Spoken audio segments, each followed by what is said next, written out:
Hey folks, welcome back to Nick Travels. I'm coming to you from the Norwegian Bliss. This particular cruise started in Seattle and we will end up in Seattle, and we've been visiting Alaska for 7 days. So I'm going to cover 6 topics. So that's going to be 6 videos of 5 minutes or less. And the videos are going to talk about my experience. This is solely my experience. I'm not being paid to give this opinion. This is just my opinion. And so I'm going to cover just the boat in general. I'm going to also cover the excursions. I'm going to talk a little bit about the ports.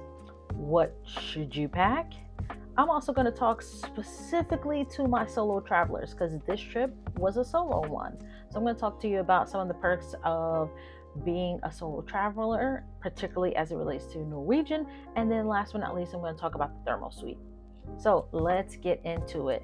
The first thing I want to talk about is the boat in general. The Norwegian Bliss it holds about a little over 4,000 passengers. So you're going to find that it's not super big, but it's also not small either. So with that amount of passengers, no matter if you're traveling solo, in a group, with family, you're going to find that there are going to be things that you're going to be waiting for. So when you come, not necessarily included in the what to pack, but you definitely need to pack your patience, right? Be patient. There are a lot of passengers and everyone's trying to enjoy their vacation. So keep that in mind.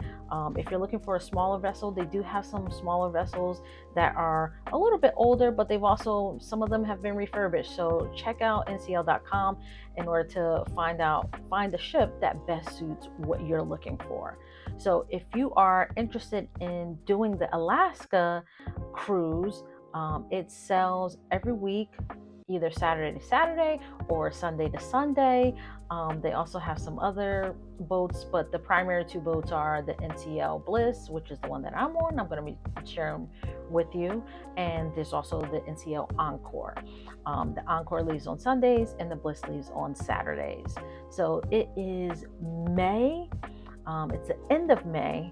And I particularly chose this time of year because I figure it's not that cold, but it's also not hot. It don't get hot really in Alaska. So you need to make sure you're aware of that.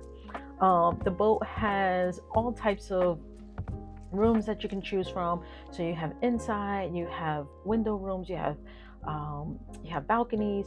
You also have the Haven is on this boat. So if you looking to splurge a little bit and really enjoy your Alaska vacation, then definitely check out the Haven, which is kind of a ship within a ship concept. I'm not going to really go over that too much. I didn't stay in the Haven this go around, but I have stayed in the Haven on other ships and absolutely loved it. It was worth every penny. And the boat does offer a host of activities, so I can't imagine you being bored too much. In terms of like just things to do, there's always things to do. They cater to both families as well as solo travelers, and also there are plenty of places to eat. There's times to be able to eat throughout the day. The local, which is on the boat, it's on the 7th floor. You're going to find that that's open pretty much all the time. So you can always get the chicken wings, get them fried hard, like I like them, and with a side of fries. And if you have the drink package, maybe have you a Bahama Mama, whatever floats your boat. All right.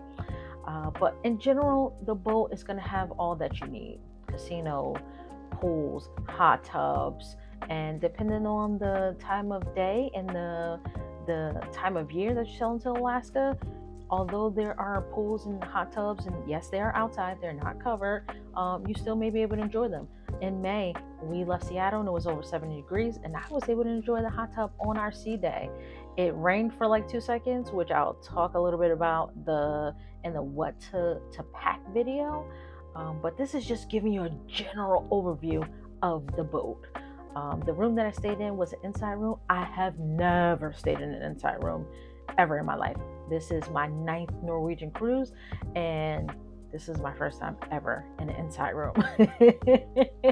And I approve. All right. This is a quick video of my room. I'm not going to go in too much detail about the room. But as a solo traveler, an inside room is perfectly fine, especially if you're on a budget, but you also want to get away and be able to experience it. You don't spend much time in a room. The most time I've spent in this room is probably doing this video, trying to record it so that I can capture everything for you all in real time so that I don't forget what my experience was like, and so that you also would be able to reap the benefit of watching this video. So that's the boat in general.